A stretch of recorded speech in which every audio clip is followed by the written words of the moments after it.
recording.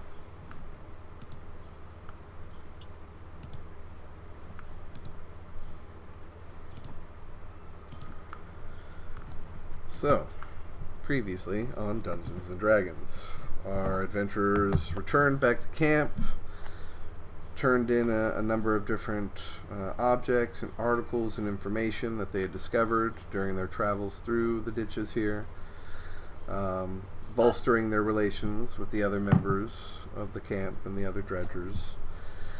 Eventually deciding, after a bit of recuperating, to head back into the ditches proper.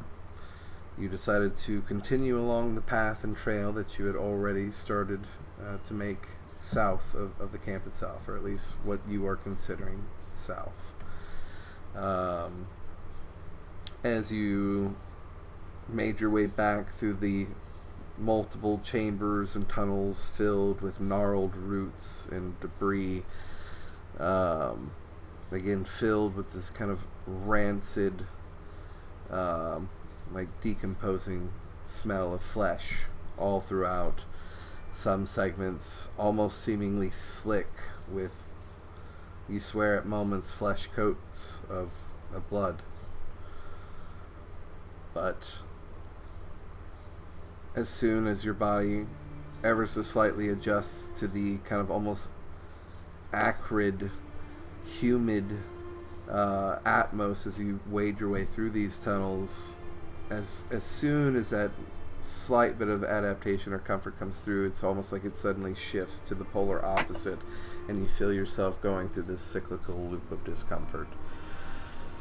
There's this scratching paranoia at the back of your minds, ever so slightly, again, as you wade your way through these massive tunnels, through these chambers, passing by the same section where you fought the violet fungi and the mud zombies beneath that glowing bloom atop that gnarled root. And you return to this chamber, and as you were beginning to explore further into territory unknown, Gregor, you detected, using your second sight, what seemed to be undead energy to your left. Instinctually, your arm rose and you released a bout of an arcane spell as it was hurled towards these creatures. Instantly, battle ensued. An intense bout with these two massive mud zombies that quickly became four. After an intense fight and some decent moves from Gregor, to actually him leaping in at the right time and getting some solid damage in with a bout of flame, but as he tried to make his escape, was very quickly overwhelmed by the massive size of this large mud zombie. Crashed down.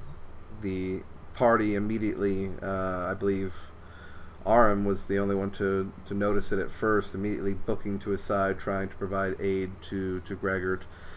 The professor quickly following, I believe, moments later. And as the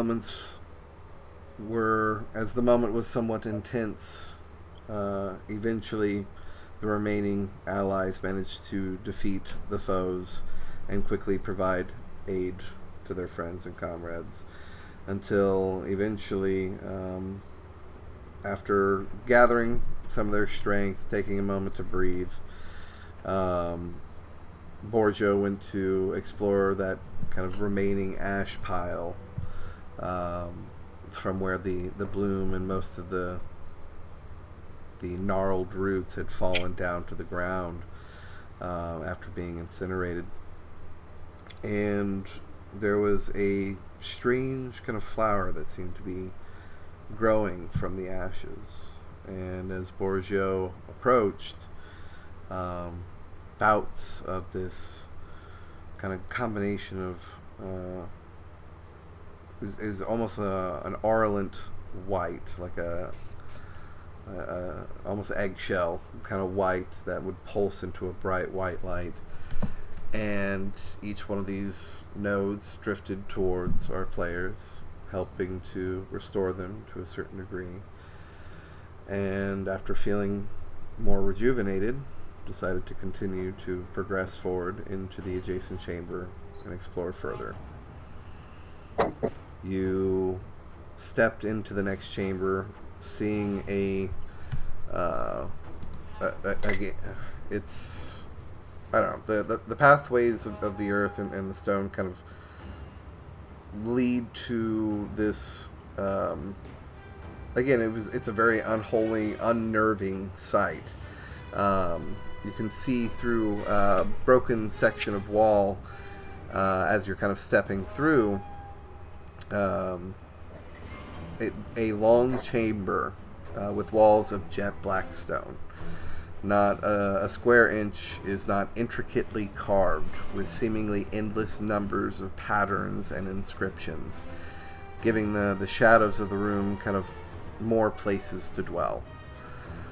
There stand 4 pillars in this room, clean-faced and impossibly smooth, rising up 10 feet up high, and atop each rests a ball of teal flame, illuminating the chambers, causing resting shadows to dance.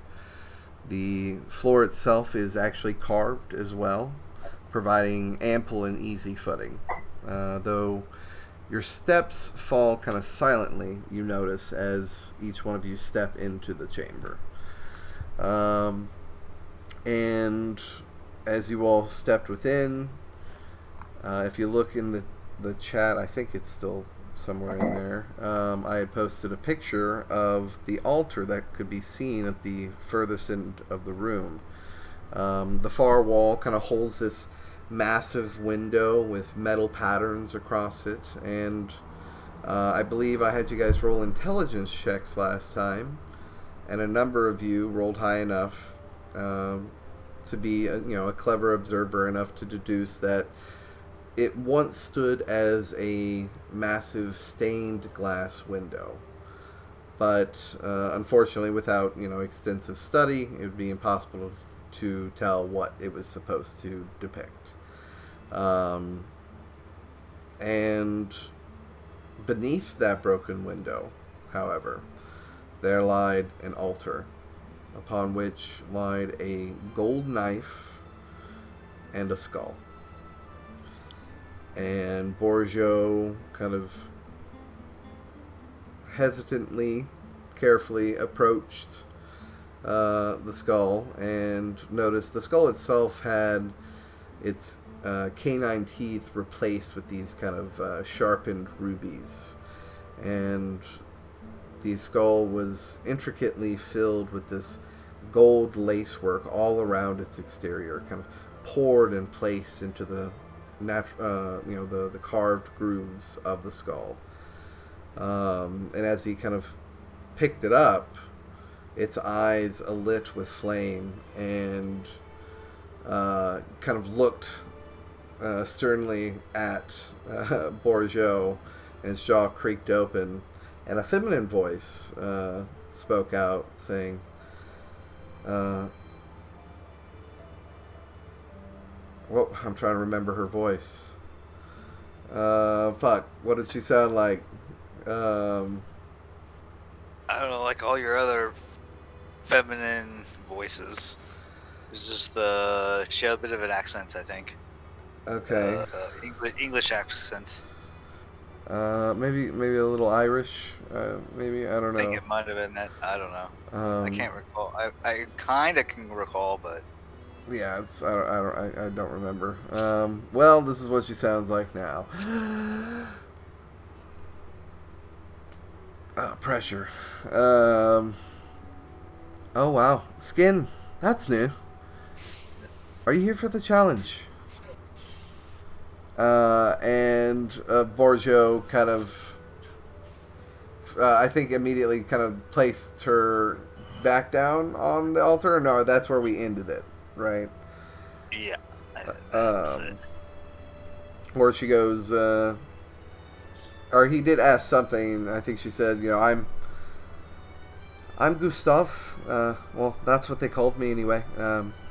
listen, between you and me, well, and you, uh, I don't know, but someone came here a few years ago and asked me my name, if my name was Gustav, and well, I didn't remember my name, so now I'm Gustav. Well, if a skull could shrug, it shrugged. Hmm. And then I think that's where we ended the session. Uh-huh. So Borgio kind of stands there, I'll say, in this moment, just kind of holding the skull in that moment.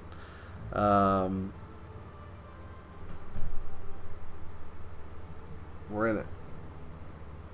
What do you do as the skull speaks and introduces itself?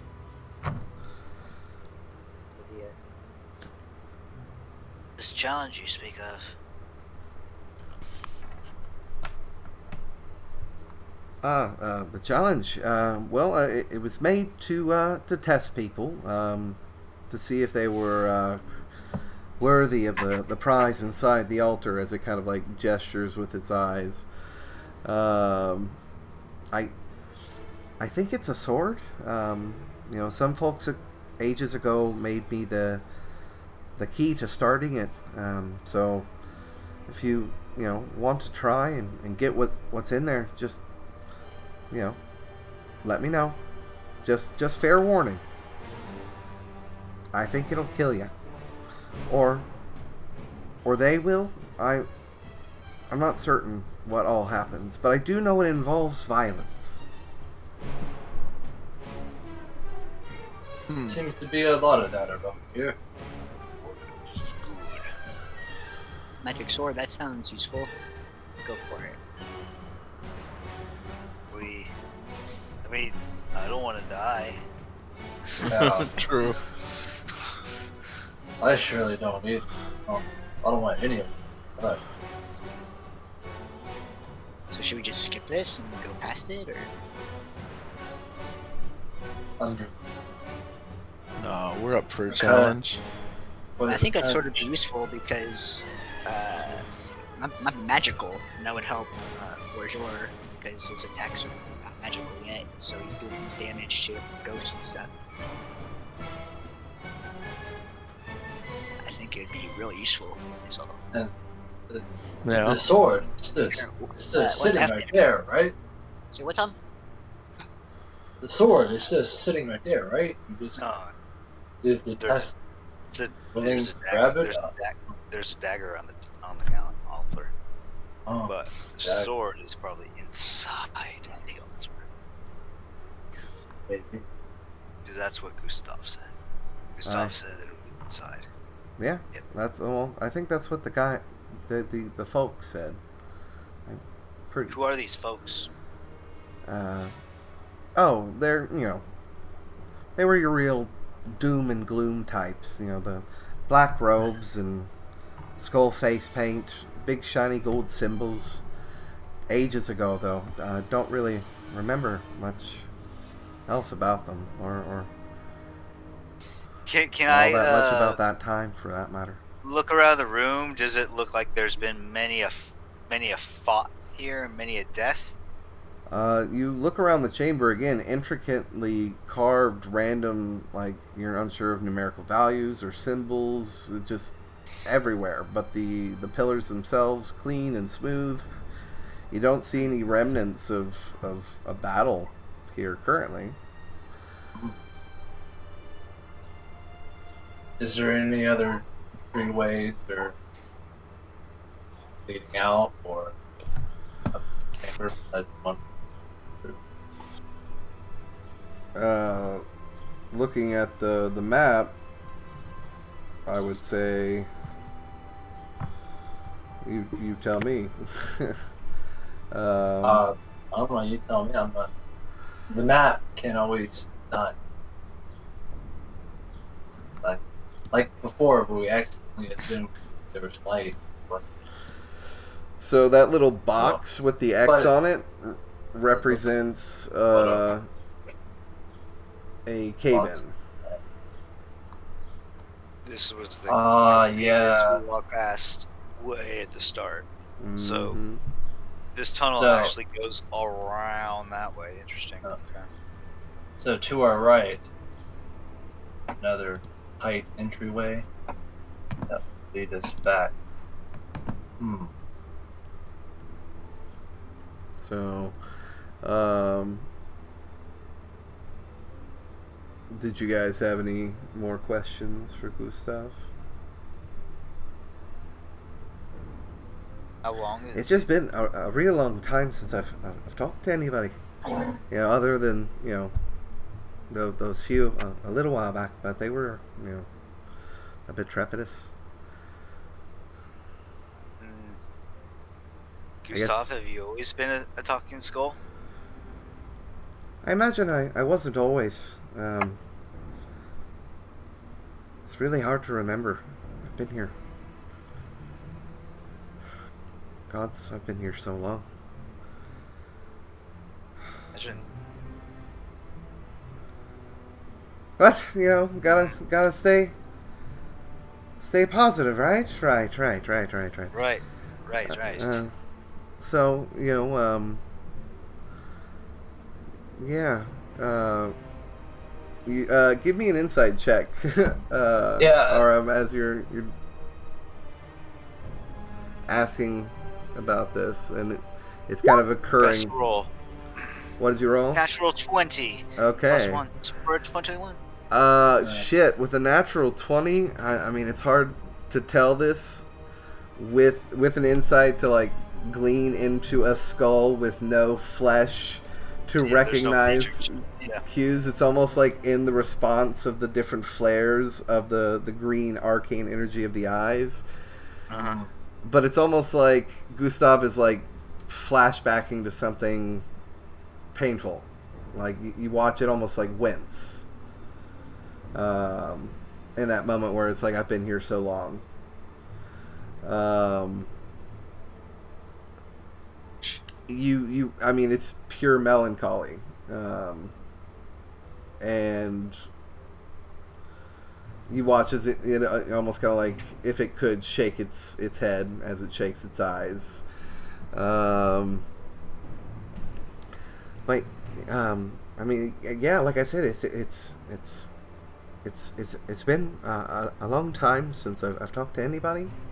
So I'm more than happy for any kinds of conversation. What's Do your you have to favorite stay color? here? What? Do you have to stay here? Well, And my favorite color is blue. I suppose if somebody were to do the challenge, then I wouldn't be needed as a key anymore, and I suppose Interesting. I might be able to go somewhere if I don't need to be the key anymore. Maybe. If we decide to do this challenge, maybe you can come with us. And then you won't Really? be so alone. You see the green eyes like Sure. flare up with pure glee. You seem awfully nice, Gustav. It's a How shame about, to leave you here alone for so long. no, maybe we can just have a nice conversation, and You're so You much can- nicer than they were. you can unlock the thing for us, and you can go your way knowing you had a nice talk with us. I don't know if I'd get very far. I'm really just a skull. Can't You're- really walk anywhere. But Well, what would happen to you after I'm not you're sure. not a key anymore? I'm not really sure, to be honest. I've been What- a key for what do so you long. want to I don't do? really remember. What would you want to do I mean, if you had the chance to go away from here? be nice to see the sun again. Ah, yes, indeed. That To nice with golden hue. Am I right? I swear I do. Ever so often, I do remember what it was like. It's harder now. Well, we're all ears, so tell us what you've what you remember, eh? Well, most recently, the other people in the camp, they found me and, well, left me alone. Not that I blame them. I am a pretty sorry sight. But I mean, you definitely have a very lovely tone. This is a great conversation, you know? I mean, well, quite pleasant. Looks are not everything, they say. oh well, okay. You complimented me, but then you kind of said something not so nice after. I'm not sure how to feel about that. What are you talking about? I'm uh, bolstering your elegance. I mean, I appreciate the gesture, I think.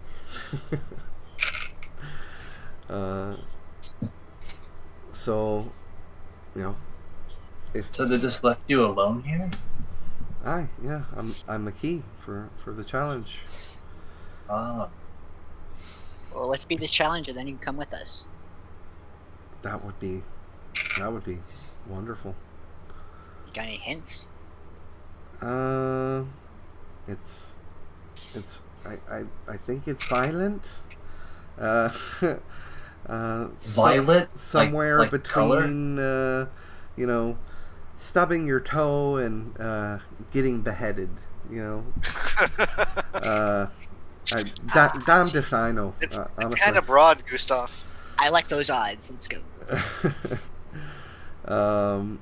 If you are giving Gustav confirmation to start the challenge, Uh-oh. What Good. does Joe think? I think this is a good idea.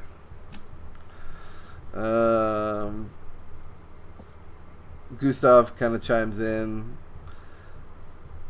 If when you're done and if you're alive, I just want to say thank you for offering to take me with you. I really, really appreciate it. Now this challenge thing is again, I'm pretty sure the only reason why I'm here. So I really do want to leave. I'm literally bored out of my skull, and I'm literally a skull, so I don't know how that works. Oh, that's unique humor. As Gustav begins to initiate the ritual, her eye sockets kind of turn a sickly pale green for a moment, causing the fire upon the pillars to turn the same color. The pillars themselves begin to kind of melt away, and as the sickly green fire descends, it gains this bulbous mass and lands on the ground. Ugh. With a squelch, a single skull pushes out of each newly formed ectoplasmic blob, and with it, the blob turns its mass to purpose. And you see 6 ectoplasmic limbs form. And instead of pillars, now stand 4 of these, what are I'm going to call hermit skulls. While these, hermit skulls do pose their own threat, you notice the energy itself seems to kind of almost have like small necrotic static bolts that kind of seem to be generating back and forth between these hermits and the walls and the runic writing across the chamber itself. I need everybody to roll for initiative. Oh, bitch. I was hoping we could talk our way out of it. Yeah. It's a challenge. Conversation is the challenge. There you go. But Kill him you with did it. kindness. That's what it is. Kill him with There you go. kindness. I got a question. What's my current life and spell slots? Did I use anything? What was the effects of the mode of Why light did it roll it? when it hit you guys Why last did it time? roll it twice?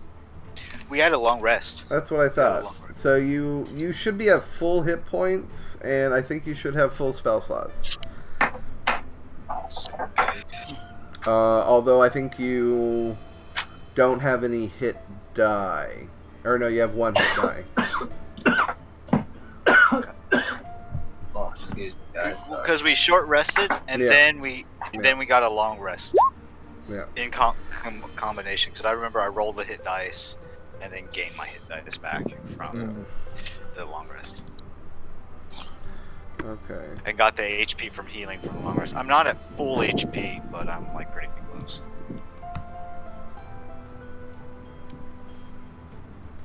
Stop it. Alright, so, top of the round. Wait, what just happened? What do you mean, what just happened? Oh, Let's see. my. That's.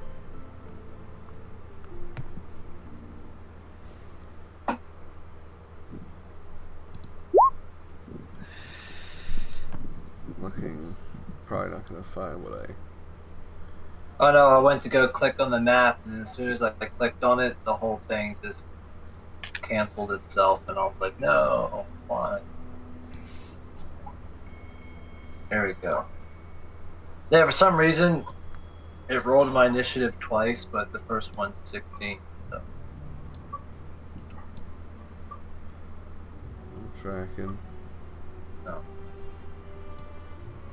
So yeah, no natural 20. Is up. So. Alright.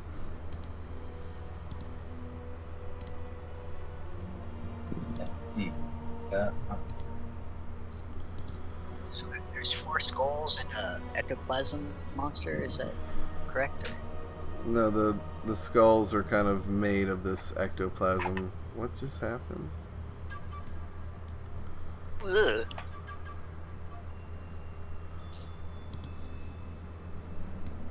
Map like settings. You. What's going on? This is not the map I had. No, it's not. No, this is. Here, I'll be right back. Oh! Fuck. Alright. Now the map is like overlaid. There we go. Oh, there you go. Cool.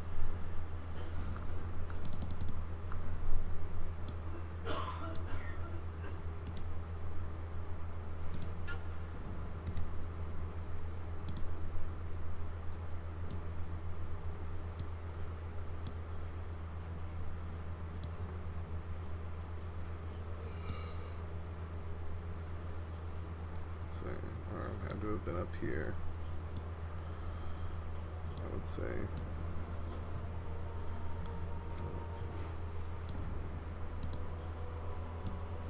No, that's Arm. Arthur would have been back here. I hid behind Arthur.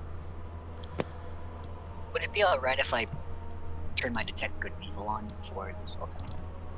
I mean, I assumed it was right now because it was when we entered the room. I like your style. Because we assumed you would use it when we entered the room. So, but yeah, these things now that they have manifested now are very visible. They weren't visible before. Let's see. Did we win? But no, Borgio and technically Aram, you were kind of in conversation with Gustav a lot. I would say you were probably near the altar at the time of activation, and then Arthur and the professor and everybody weren't really in asking a lot of questions of it. So I would say you guys were kind of further back where the pillars were. Keeping an There's eye just out. You know, 4 baddies? it would appear. Okay. Let's see. What's Gustav doing right now? Just eyes glowing still? Kind of like seems to be in a fugue, like mouth open, being the key to like keep the challenge going, like a battery almost. Okay. Okay.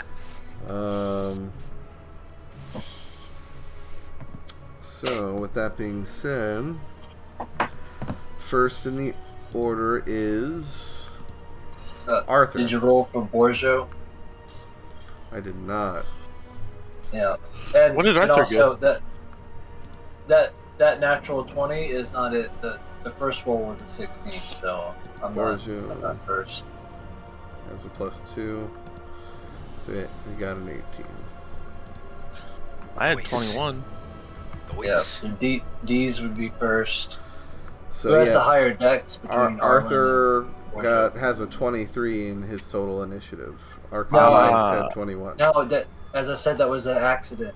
Okay. The first roll is 16, which shows. Okay, so I changed that. Because So I clicked on initiative, and for some reason it rolled it twice. I don't know why. Okay. Wow. Well, I But updated yeah, it. the first one was a It's- 16. It's already fixed. So, so that makes the professor up first, then Aram, and then Borjo. Cool.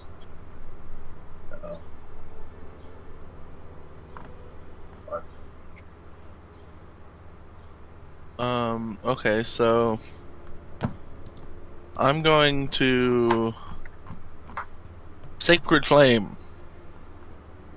Excellent. On the one, which one? On the left. Top left. Yeah. The one closest to you. Okay. So, oh fuck. Where's my dice? 1 second, guys. I don't want to use the computer deck. Cool. Oh. Louis.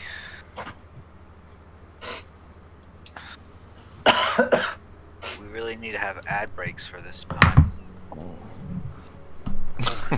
Yeah, right. So, Gotta get some sponsors. hey. So, you're hitting A, and it's a what kind of saving throw? Dexterity? Oh, wow. Yeah. It's radiant damage, though. That might be a good thing. That is a 1 damage. an 18. What do they have to roll? Your spell save 13. DC. So it's a miss. You beat it. It's a 13. Yeah. Okay. Yeah, 13. Sorry. Okay. No, that's good. Alright, so that is your action. You still have bonus action and movement. Okay.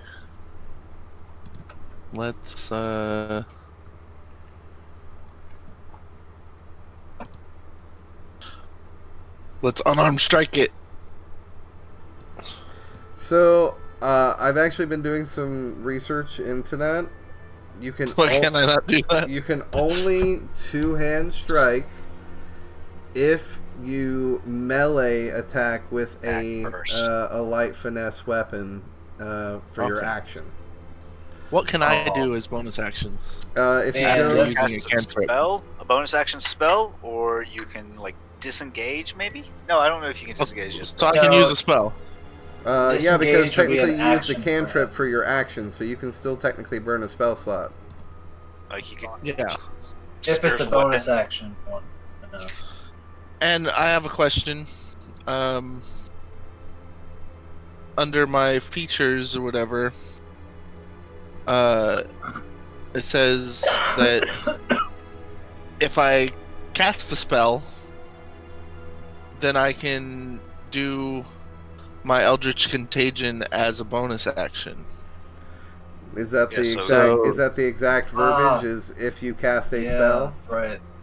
It says when you cast a spell with a spell slot of first level or higher that targets one or more creatures, you can use a bonus action on the same turn You to did force your one turn of the wrong, spell's targets to make a so like have to I would cast have a had to do spell that first. first only. No, you'd have to cast a spell first, not your Yeah. cantrip first. You'd have to do Cantrip. like But I wouldn't be able to do the Um, cantrip anyway, right? you wouldn't have Because been I'd able be to do the doing the cantrip other if you thing wanted as to my... do that. Yes, sir. Okay. Okay. Yeah. That makes sense. So And Cantrips and next spells time. are different. and technically whatever you're casting the spell on, one of those things that you're casting the spell on is what you're putting the contagion on as well, is what it's specified Yeah, at the yeah. end there. But So- it'd for be like now, Bane. I can do another cantrip or a spell. No other cantrip. No? You only There's do not a one lot of bonus cantrip. action cantrips, so Yeah. I see. Okay. I think there's one. yeah. So but, only- like, I had I had like holy aura like or green flame blade or something like that. something weird. I saw it start like But if you go to your actions page and then go to the bonus action tab, it'll tell you everything you can do with the bonus action. bonus action. Yeah, the simplest way to do it. Yeah. So if I go to the professor, It says I can only do one spell. One That's all you can specific do. spell. yeah, all you healing can word do. or your harness divine power. That's about it. Fuck that. My turn is over. Okay. So Yeah. early days for a Focus that cleric, it you won't know. let you do a. You get more an shit at unarmed level hit. 3 and level 4, or level Do you have 5. spiritual weapon yet? Like if you got spiritual No. weapon, is that what? No. No, He doesn't have didn't second take level that spells spell. yet. Yeah, spiritual weapon's so good. Alright, so that's going to end the professor's turn. Aaron, you're up, and then Borgio is on deck. Well, seeing Professor try something and the thing just totally dodge out of the way, it being preoccupied, I'm gonna dash up to it, and as I'm going up, I'm gonna pull out my short sword and take an attack at it. Big Nice. slice around across, I guess, the back. What is this creature? Is it a blob, or is it like a feet, legs, or? I mean, it is What's the- kind what's of the physical body type? manifest. So I know what I'm attacking here. I mean, it is undead. I can actually probably send you an image. So that would Just be... so I know how humanoid it is, or creature. I was gonna ask if it was undead. Everything's undead again, here, bud. it's kind of a big humanoid skull that seems to have sorry, these guys. kind of ectoplasmic like tendrils kind of sprawling Oh, okay. out under, like out of it, almost like a crab. But With one them or second. Crap. It's like a crab thing. Crab people. Oh, Crab crap. people. I was kind of thinking. I was Talk kind of thinking of like like a flan or a jelly or something. Awesome. Oh god. Let's see. Oh, that's cool. Okay. That's Okay. awesome. It's a head crab. Okay. Well, then I would be like slicing it up through the back of the skull area.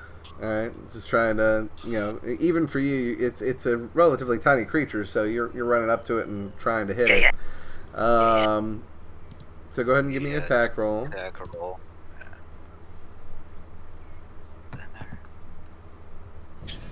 Sure. And this is Hermit Skull A, the one that the professor's engaged Yes. with. Yes. Do I get advantage on this or anything? Because it's It is Is he engaged dodging? with an ally within 5 feet of you, so... yes. No. Oh, you did it. What did I roll? Oh wait, I need to read this. real quick. 16. I rolled 16. 16, I'm pretty sure hits, yes. 9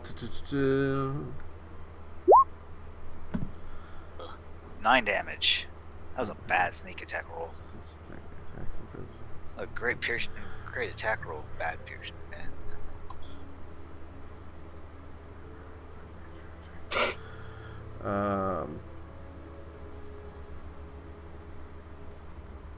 One second. Sorry.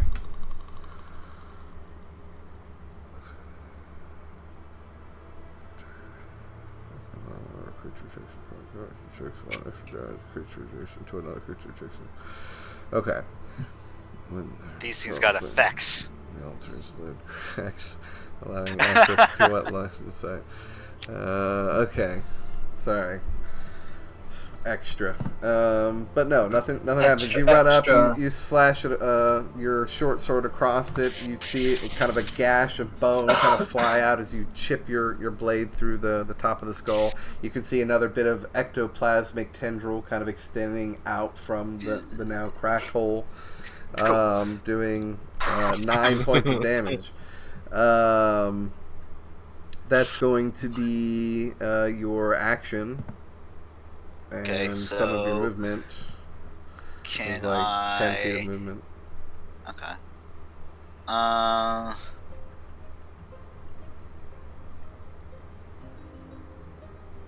trying to get just what I do with this. With my bonus action, 2 weapon fighting, I'll with my other hand I'll have my dagger, and that whole gash I made, I go back in and stab into it. Okay. Short swords do have the light and finesse property, correct? Yes, sir. Okay, just want to make sure. Then yeah, you can absolutely do that. They're martial, finesse, and light. Beautiful. And I would say, because I think we've actually been doing it wrong. Sure. No, wait. No, maybe we've been doing it right. Add your ability modifier to the damage of the bonus attack, unless the modifier is negative. That's all it says. Yeah. Well, hold on one second. Bonus action.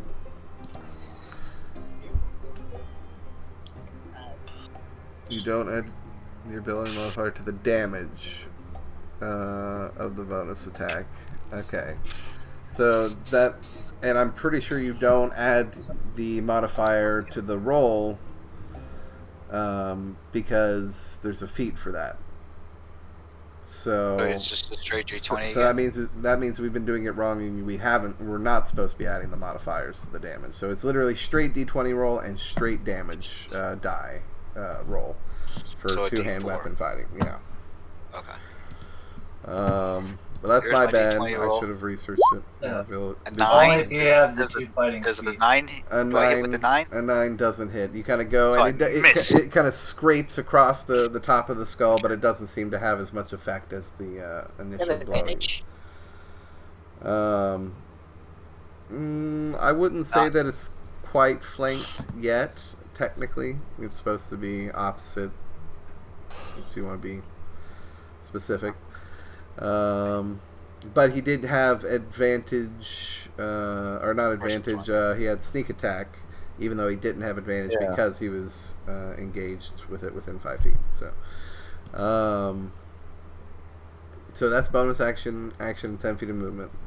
Yep. Beautiful. And that's it. All right, I don't next want to do anything else. in the order Next is Borgio. Borgio is going to. I feel like Borjo would rage. Yeah, he's gonna immediately rage and go 10 feet over here, and he's gonna try to take a swing on these fucking dudes with his great axe. Or Joe. Yeah, we go. That's a 9 plus 5. That's 14. A 14 hits. So that's 1d12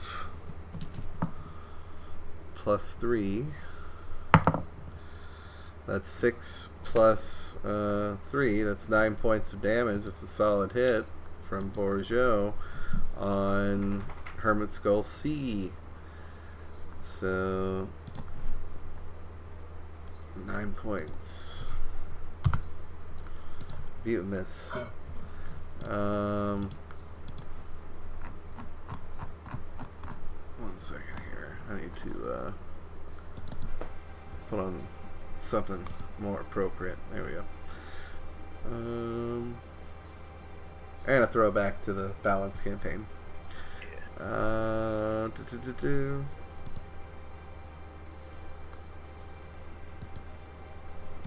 nice. Get rid of that. Borgio, I think, only gets the 1 attack right now. Bonus action, so yeah, that's his turn. So that's going to end Borgio's Bonus turn. action kick. Next in the order is Arthur. Arthur, alright. Arthur, shield and spear in hand, turns around, bonus action. He casts Shield of Faith on himself. Ah! And then Shield I arch, him. I arch the shield up and pull his spear back. Goes in for a spear thrust right into the skull, into the eye socket of the skull. Oh, Alright. see? Skull sleep? Yeah, see, yeah. Go ahead and give me an attack roll as you try to strike at the skull. Right.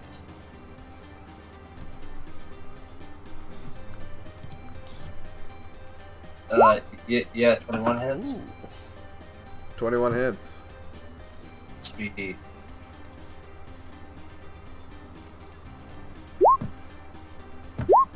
Why is your spear pink?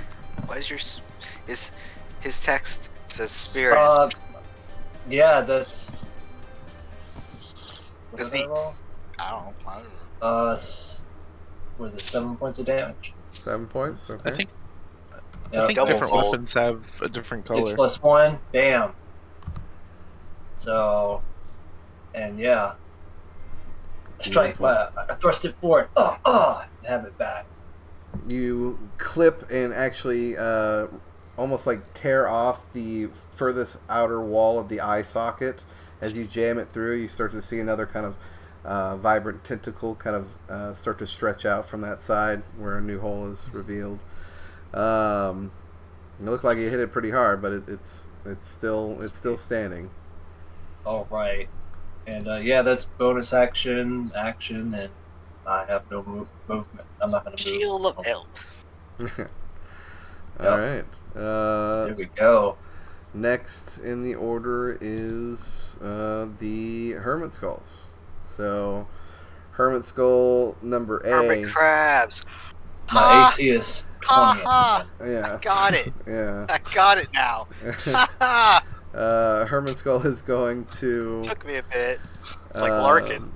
use its ectoplasmic tendril to strike it at you, Aram. That's 4, so that's not that great. 15 to hit. It hits. Okay. So that's, You would think I'd have a pretty high armor class as being a small person. so you take 5 points of necrotic damage. However, as the tendril kind of whiplashes out and you watch this bout of arcane necrotic energy kind of spread along the tendril and strike you as it kind of cracks like a whip,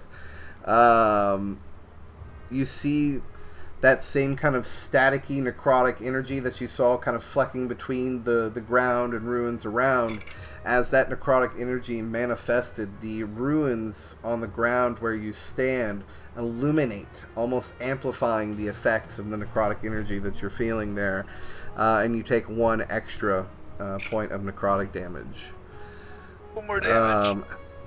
And at this moment, the professor, you're watching this happen, this kind of whip smack crack of the tendril, the necrotic energy amplify on the ground, and it kind of almost like electrical scarring on the ground. This necrotic energy spreads out, and anybody within 5 feet of Aaron will take an additional 1 point of necrotic damage as well.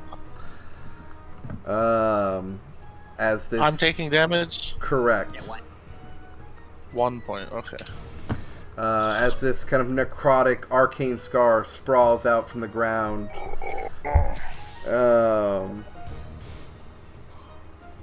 Let's see here. And that was A. B immediately comes running over. Strikes Gregor from behind. And disadvantage. Let's see here. What was that? It has disadvantage. Detect good. Because of why? Detect good and evil. But, because of my curse, my subclass makes my detect good and evil give undead advantage when they attack me. Understood. Let's see here. So B. Hell yeah. No, We all know the undead are always evil. Sure. They did this. yeah. No matter how pleasant they sound. Gustav doesn't sound that Well, evil. Exactly. I guess technically I'm undead too. You got a 12 and a 13. So 12. Okay, so 16. That hits. Okay. Shit. So Is he technically within 5 feet of me? Right, 3, Gregor? yeah. I am. I'll use my spear to intercept, reduce that damage. Your You know, spear. my first turn was gonna be different. Because again, But this I'm is gonna do another one of those something interesting scenarios on where my I'm next like, turn. how are you doing that from the opposite side of him? Spear. How long is the spear? Is it like 10 feet or something? No, that's 5 feet. And you're 5 feet from it, right? You are 10 feet from the creature that you would be blocking. Well, You know what I mean? Okay. Are you Reed Richards? Yeah, man. Hell yeah. like, I'm just saying. I don't think that logistically No, speaking makes sense. if you grab the very fine. end of the spear, it's so wrong. It's take my strong hand. No. It's I- a 20-foot fine. spear. I don't think that would work. Uh, Let's. Thank you. Okay. No, But no reserve problem. that I guess because I that could just still be misread that. useful. Again, My back is kind of turned, so I'll probably wouldn't see that. Never mind. as well. Yeah. Yeah, I just noticed the positioning. I was So like, oh, 3 yeah. plus 3 plus 2, so 8 points of necrotic damage. And then you watch again in the same fashion that crack of necrotic energy, the ruins on the ground begin to illuminate and jot up, amplifying that necrotic energy as you take an additional point of necrotic damage.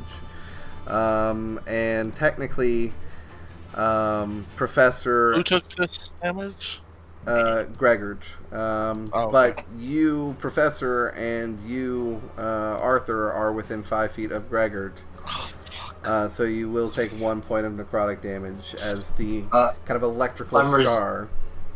I'm resistant to necrotic, so would that You still take. There neutralize is it? no half of 1 point of damage. Yeah, So take a half point. I was just trying Type to make sure point I five. you always round up. So I didn't know if it like negated it or something. No. I think if you had double resistance No. for some reason, could you nullify it then? No.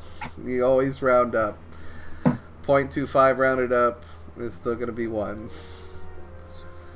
I'm just kind of thinking, like almost like evasion rules, right? Because like if you dodge it, you take no damage or something like that.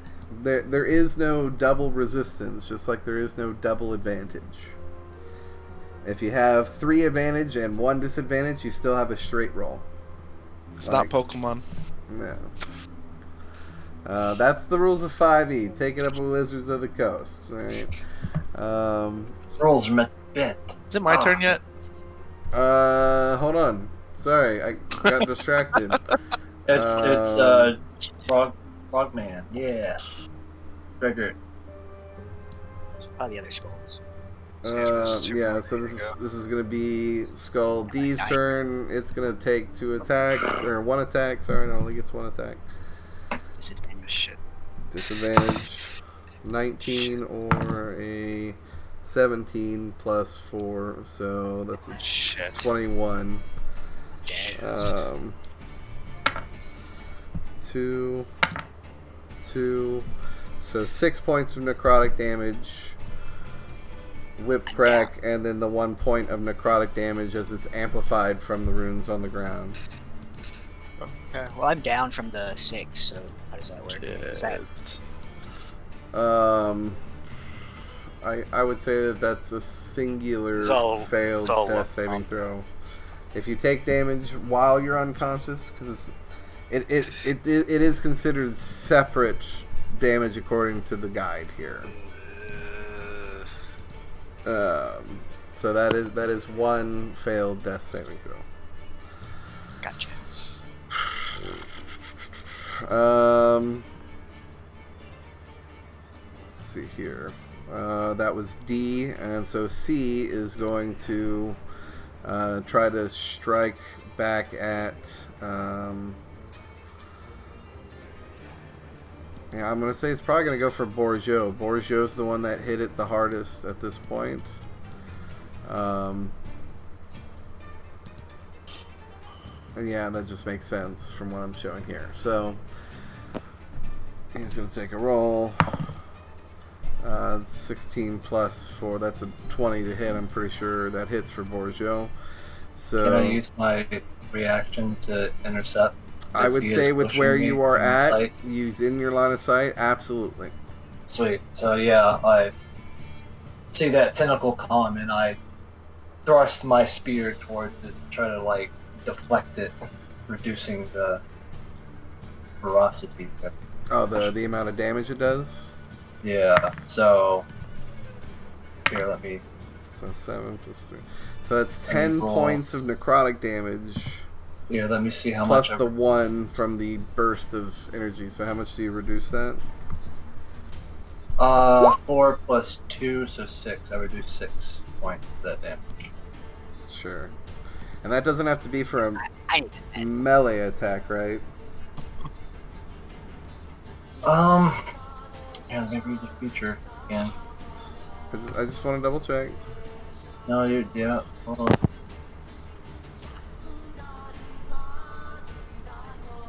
Interception. When a creature you can see hits a target other than you 5 feet of you with an attack, you can use your reaction to reduce damage. And then yeah, The this target is takes. So an it attack. just says it's an attack. Okay, so then yeah. it can be used for anything. I wanted to know what that covers, so beautiful. Alright. Yeah. So Cool. it was 10 necrotic damage and then 1 point of necrotic damage from the amplification. Okay, and you already reduced it by 6, right?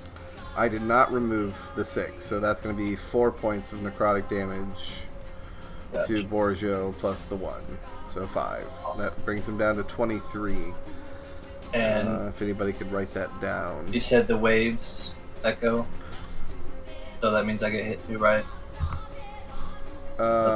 Technically, since it's hitting him, yes, you are also hit for 1 So- point of necrotic damage. 1 point. Right. And then that is going to be... And you said that was he's at 23 right now, Bourgeot. So correct. okay, cool. And that ends the Hermit Skull's turn. It is now Gregor's turn. So I do need a death saving throw. Do what? 17. Oh, D20, right? Yes, D20. So that is 1 success. Woo. Alright. That's my turn. Alright. Back to the top of the round is Archimedes. I saw the symbol, but I can't hear anything, so... It was perfect. So my action, I'm going to present my holy symbol and speak a prayer censoring the undead. Okay. And so my prayer is undead be censored. Okay. And so each undead that can see or hear me within 30 feet of me has to make a wisdom saving throw, DC 13. And if they fail, it's turned for 1 minute or until it takes any damage.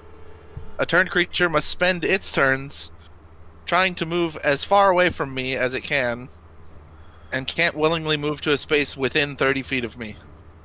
Cool. It also can't take reactions. And for its action, it can use only the dash action or try to escape from an effect that prevents it from moving. If there's nowhere to move, the creature can use the dodge action. Okay. Don't be wise. Alright, so A fails. B succeeds. C succeeds. Fuck. And D fails. Hey, 2 out of 4, So not bad. Alright, so 2 of them are running away from me. As far as they can go. I don't know if there's any way I can mark these things or. That's a cool turn. And since they're Isn't that since cool? they're running up, since they're running away, That's a cool turn on dead. Is that a Yeah. channel divinity? Yeah. That's cool. just leave room for opportunity attack from for Armin. I'm writing little notes in the red bubbles on them, so we know which ones are frightened. Beautiful. Okay. Solid move though. Is that your action? I'm assuming. Yeah, that was my action. And then for my bonus action, I'm gonna cast Healing Word on Gregor.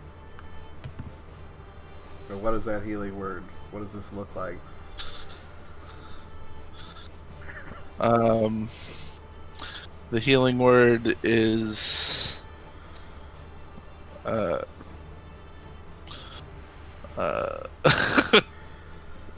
Zelda.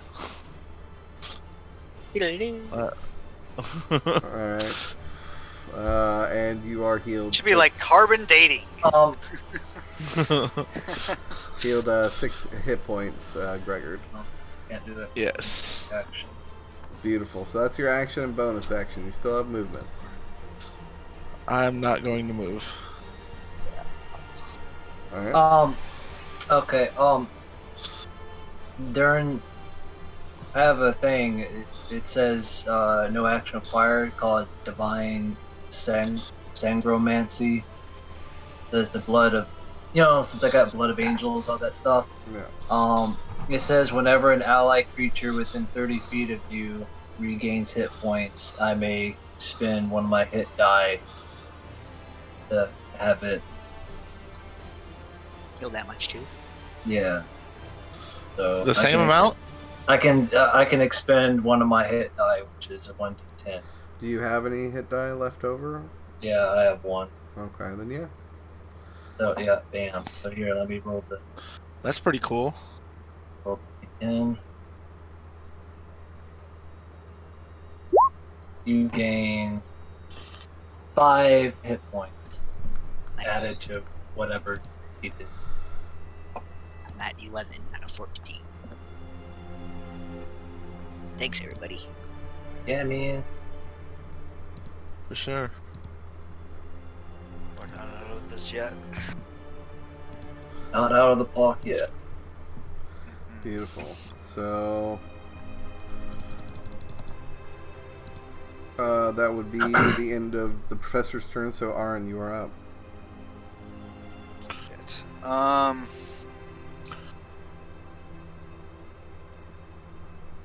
That one frightened. What is? Since it's turned, what do I get any sort of advantage on it? Is it gonna make it can't make any reactions at all, right? Yeah, it can't take any reactions. So And, okay. and for its action, it can only dash. Or try to escape Yeah, from something that prevents try it to from run moving. away from you, which I'm right next to. Okay. Yeah. Okay. Yeah, I was like, So I I'm think kinda, it can still take an action, right? yes. No, its only No. action can be dash. Okay. Or try to escape from something that makes it not It's move. just gotta get the fuck out of it. He's got like a sensor basically of holy power that the undead can't be in basically. No. So he's walking around with this incense thing, and that's how I imagine it. Yeah, but I imagine he kind of clipped it onto his belt, and it's just kind of giving off incense now. His holy symbol's just like emanating this glow of power, and that's where it's getting everything's going away from it. Anyways, okay, so then I'm gonna just keep standing there because I don't know what the fuck, and I'm gonna try and finish this thing off. Okay. Another a short sword attack. Okay. Oh my god. 7. 7 does not hit, I'm afraid. Wait, don't you have advantage right now, or no? Did I have advantage on it? Flanking? No, but Or- if you I don't know. moved into flanking position, I would allow that. It didn't instantly turn around. I mean, it doesn't. It It hasn't had a turn yet. hasn't had its turn Okay, yet. true. Yeah, that would make sense. Okay, so yeah, no, I missed. Fuck, I'll just take. Oh. But wait, it says when it failed the saving throw, it's turned for 1 minute. Yeah, it lasts for, Uh, for It a doesn't have minute. its action. That's for a I minute. wasn't sure That's if for a it minute. happens on its turn or if it happens it's on its right turn. when they failed the throw. No, it Okay. happens once it, because it's all about what it has to do with its turn.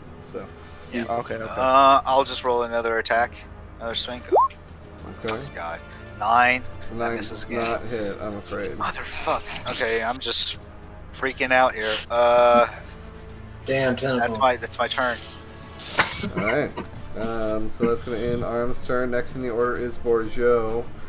Bourgeot's going to take another swing on C here.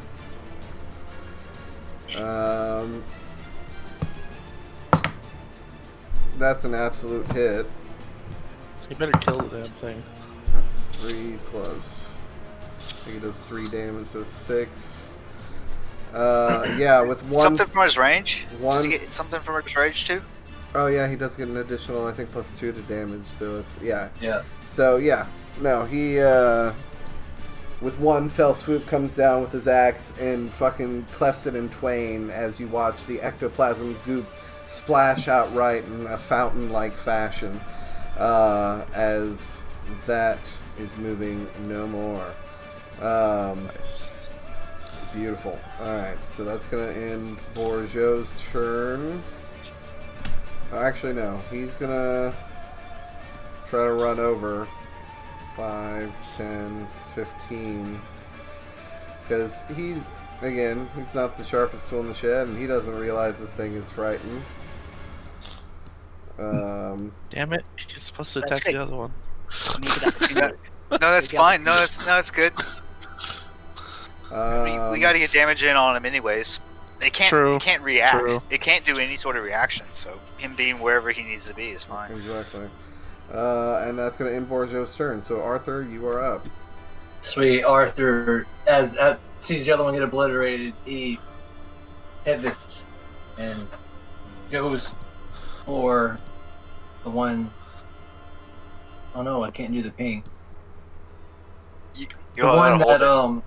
the one that Bo's at. So yeah, I'm going to that guy. So rush forward, and I'm thrusting with my spear. So it sucks. Alright, give me an attack roll.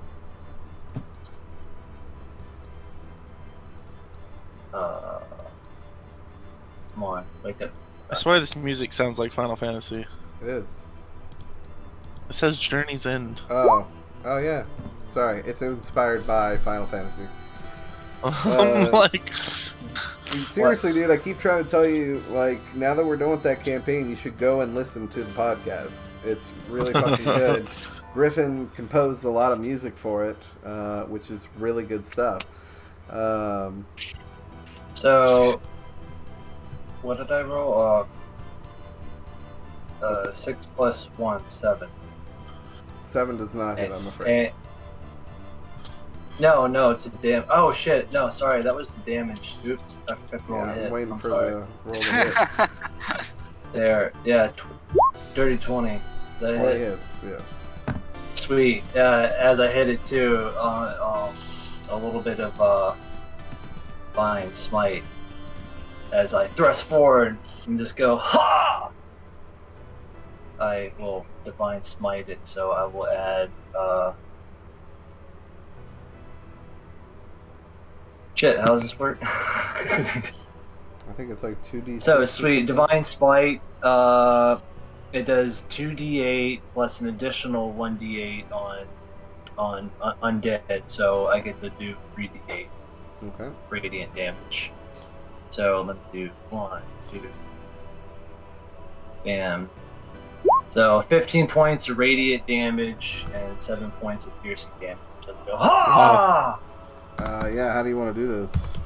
That's a lot. As my spear enters into its eye socket, this like orangey red hue pulses from inside, shattering the skull. Badass. Oh, yeah. Light comes out of the socket in the mouth, so you just see like. Light. Yeah. Tendril try to reach out for just a moment. Bursts. Ectoplasm drifting away. So that is your action. And like That's my 10 feet of movement. okay, since that one's done, I will engage. I'll just pivot and face the one that's engaged with Greg, Okay. staying near Greg's side. Understood. Protect him. Beautiful. Alright, so that's going to end Arthur's turn. Next is Hermit A, and immediately turns in fear. Whoa! And you watch as it starts to run. I get an opportunity to act. I want to tag it too. Run to book it this direction. It immediately bounces off of this kind of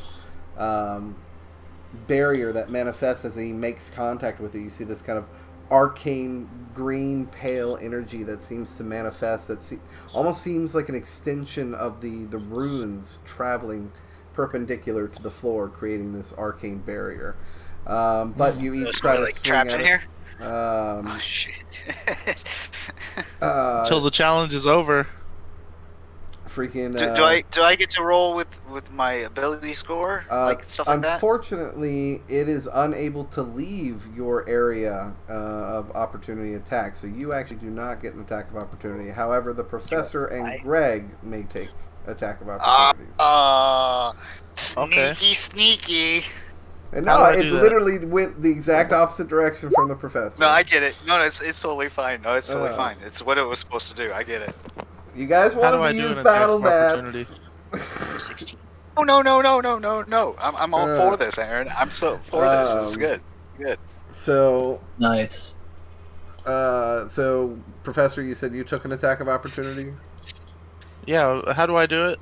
You just take a melee attack Oh, okay. and you use your reaction to take an attack of opportunity. Do I have to roll to see if it hits? Of course. Okay. Oh yeah, that hits. What'd you get? 20. Yeah, that hits.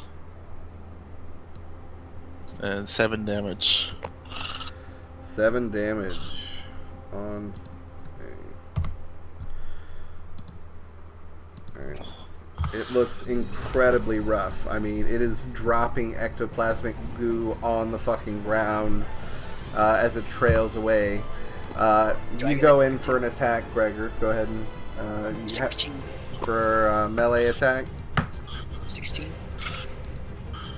with your dagger. Yeah, 16. Yeah, that hits.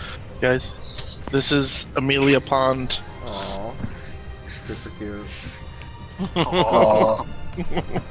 Oh. So, Gregor, go ahead and give me damage roll. 3 damage. 3 damage. Yeah, you slash it with your dagger. It clips off another chunk again, oozing. Does it take? I do the poison. I have like poison damage with my attacks. The poison seems to not have any effect against this creature. And so that was Hermit Skull's A's turn. Hermit Skull B is going to then take its attack on Gregor because you're there. It's who it's engaged with. So at disadvantage. It doesn't have disadvantage anymore because it's technically concentration. Oh, thank you. Okay, then. You're welcome.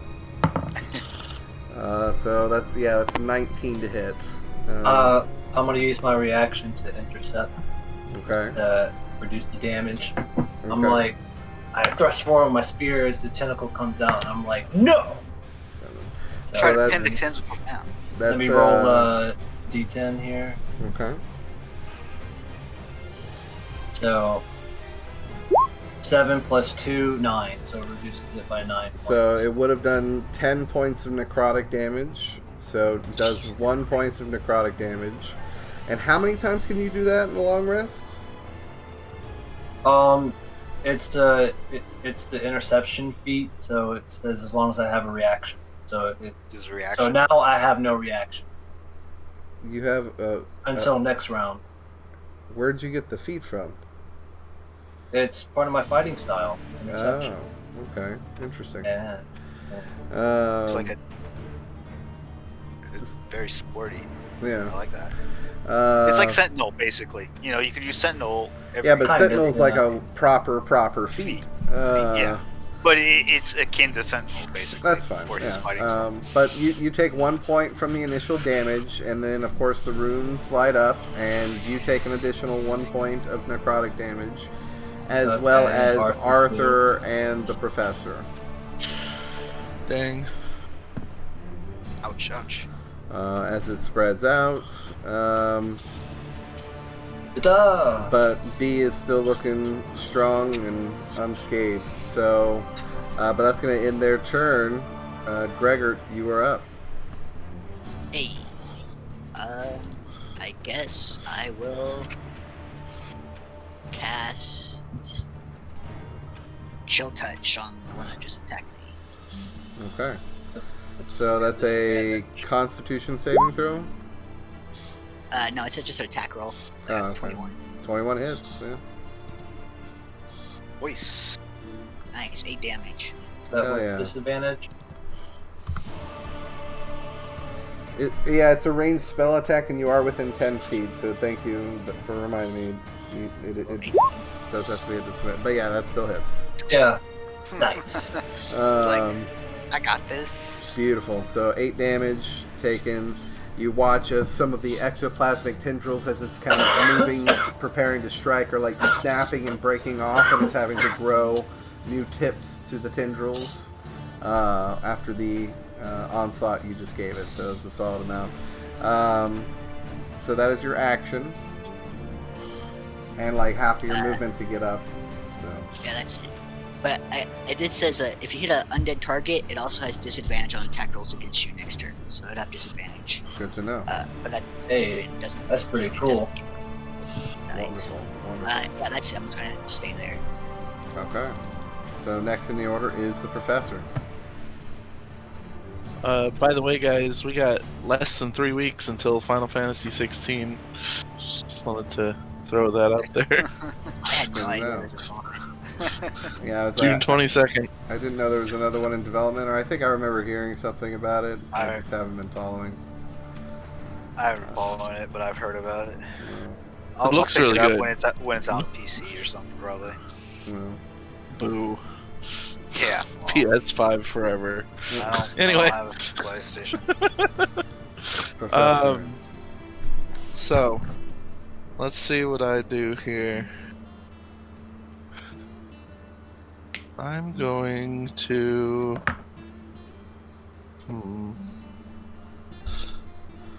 I don't feel like I should spend a spell slot.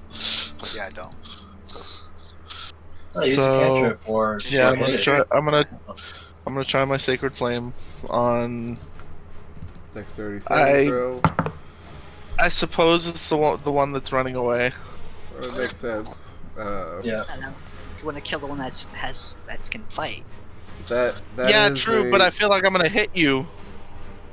Sacred Flame um, won't hit you.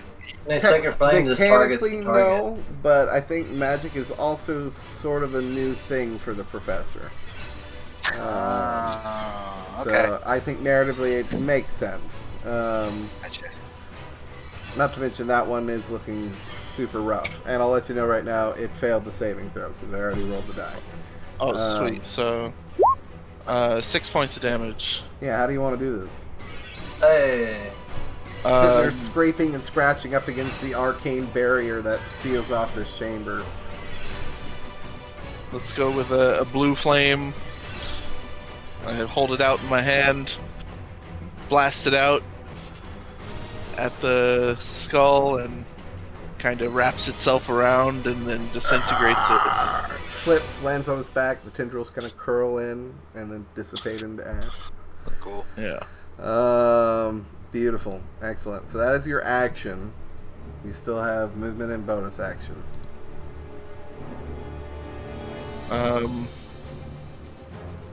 No. No. I'm good. Okay. I like that. So that'll end your turn. Aaron, you are next, and then Borjo's on deck. Okay.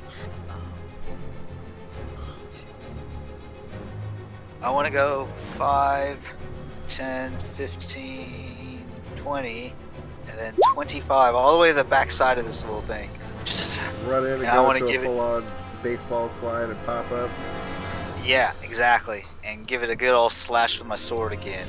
Do I get advantage on this because I'm completely behind it? That It's you are flanking busy. it with Gregor. Yeah. So yeah, go ahead and give me an attack roll. Dirty 20.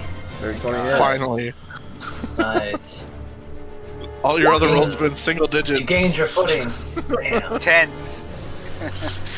10 points of damage. You come in, you do like a full-on stab down.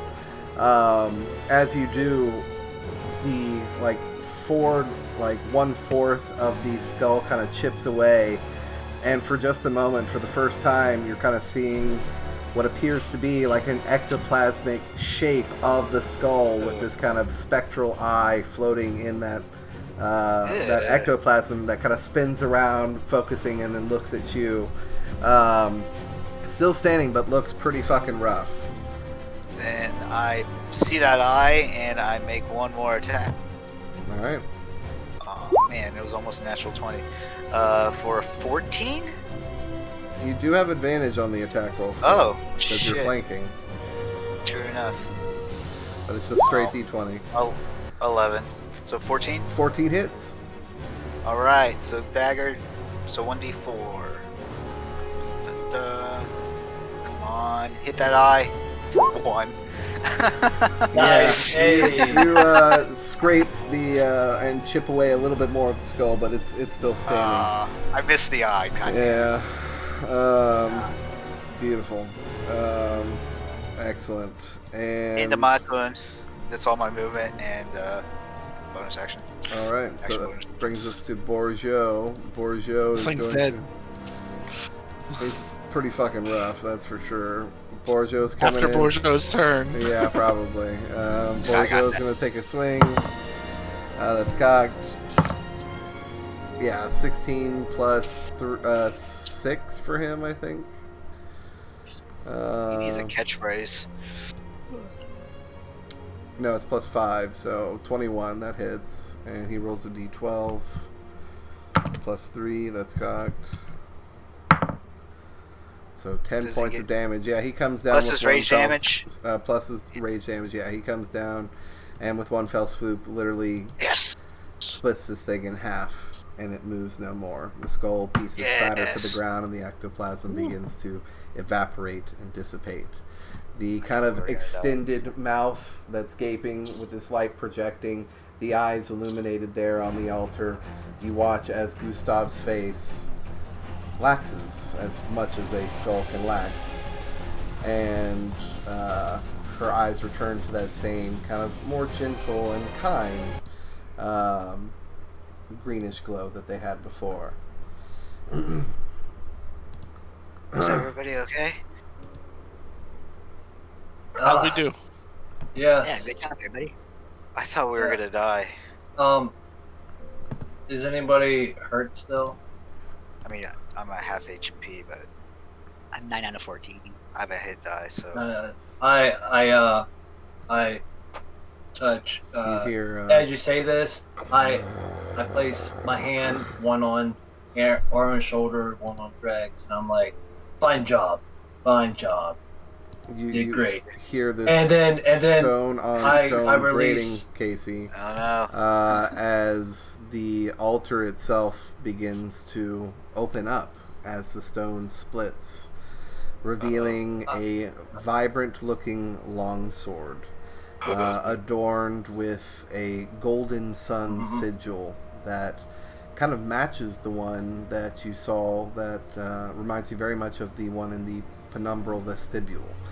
There, kind of resting in the altar. Yes, Arthur.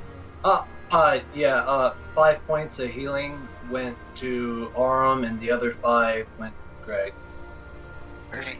Thanks. Oh, Well, Hey, it looks like you managed to not die. we did it. We did Great it. job. Great job. You can see kind of a certain level of excitement almost in the fluctuating in the eyes. Did you doubt us? Well, I'll be honest. Nobody's ever really done it before, so didn't really have. I can see why. You know, statistically speaking, it just wasn't really in your favor. It wasn't anything personal. All good.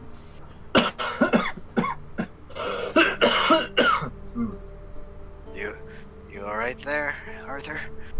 Yes. Instead of that, dust got my, Some ectoplasm down your throat. yeah. Flat off the Into that speaker, tentacle stuff. Huh? Can I head over to the altar inspectingly, just to make sure it's maybe not trapped of any sort, or? Of course. There's Yeah, the some altar sort of itself seemed to like almost arcane move runes like on a track, like the two halves split, and they're kind of resting in a kind of mount for a weapon. You see this golden blade. You also see as you're approaching, since you said you were approaching, to investigate a small pouch that seems to kind of rest not too far away, just at the base where the sword rests. I guess I will still inspect be cautiously. I'm cautious about everything, making sure there's not a trap on it or something. Give me an investigation check.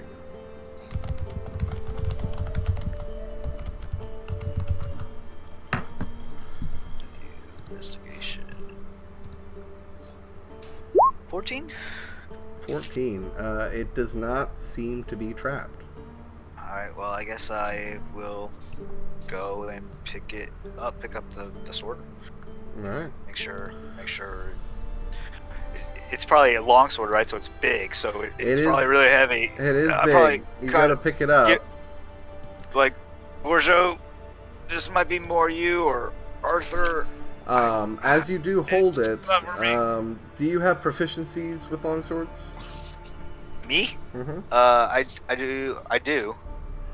Then Well, no, it says this is a proficiency menu. Yep. Proficiency crossbow, hand, longsword, rapier, short sword, and simple weapon. so yeah, as you're holding this longsword, it does kind of almost shrink for a moment as you grasp it, almost to make it more fitting for you. But as you hand it out, if somebody grabs it, they too also see that it kind of reshapes in size to better match the wielder. Interesting. Is that all you grab? I guess I hand it off to somebody, and then I look at that pouch and head it over to Gustav. I don't know what everybody else is doing. So, Okay. You open up the pouch and look inside. You can see what appears to be roughly 50 gold pieces. However, these gold coins seem to bear symbols on their tail side, and on the head is an unknown monarch. Coins I've never seen, but it's still gold. Yeah. There's some foreign gold coins here, guys. Maybe, what's her name? Dwayne, or maybe actually I'll hand him off to Deez, because maybe he might have seen that symbol somewhere. I will say, give me a general intelligence check, everybody here, because again, you guys are traveling through these tunnels, trying to appease and acquire these things for the other people here, and it has been a minute, so. Intelligence. And I will say, Professor, give me that roll at advantage. Okay. We're all dum-dums. I know, right? Finally, Thank I you. got a good one. Thank you. And what did you get, Professor? 17. Okay, what did everybody else get? Arthur got a 4. 5, 3, 4, and 5. Okay. So, but honestly, narratively, it makes more sense that the professor would kind of come to this realization. One, this chamber is covered in ancient runes. You know that, I believe it was Doyenta, is incredibly keen on gathering any information on the ancient society that very clearly the ruins or remnants of its existence are somewhere down in these ditches. So, if you recall, you did manage to obtain some charcoal and some parchment that we discussed in the previous session. So, perhaps some etchings might be beneficial to bring to Doyenta with the 17.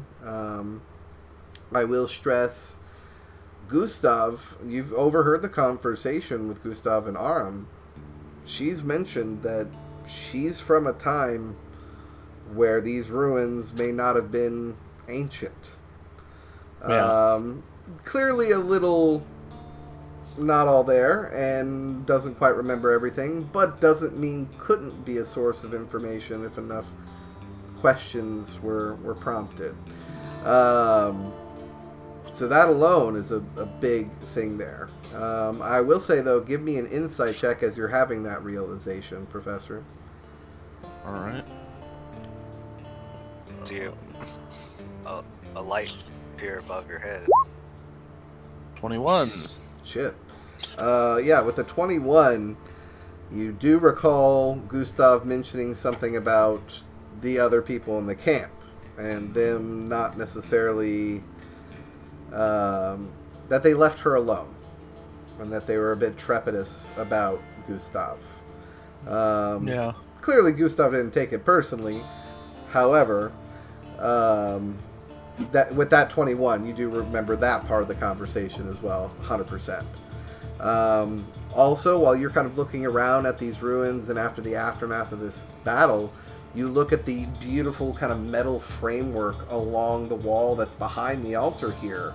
Again, all the glass has long since been shattered, but, perhaps a solid, drawing recreation of the metal framework could potentially help discern what was depicted there at one point, which in turn could give some insight into the past of these ruins.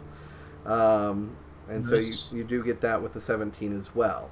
Nice. But Professor, you're the only one that is kind of having these kind of archaeological ideas, which again kind of makes perfect sense to me narratively.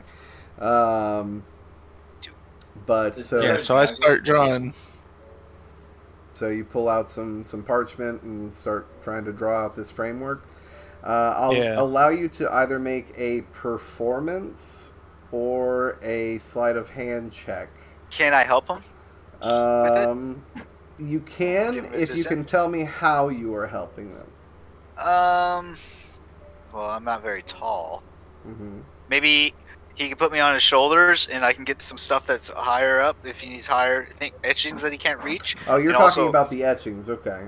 Yeah, I just want to assist him, like with the actual physical thing of doing the etchings. Okay. Because I would say that no roll would be needed for that. I would say if the professor communicates that idea to you, that that you could easily assist him in that matter while he's making these drawings of the framework, that you are gathering etchings along the floors and walls in the different places. As much as you can acquire. Speed things along, I guess. Just totally tracking.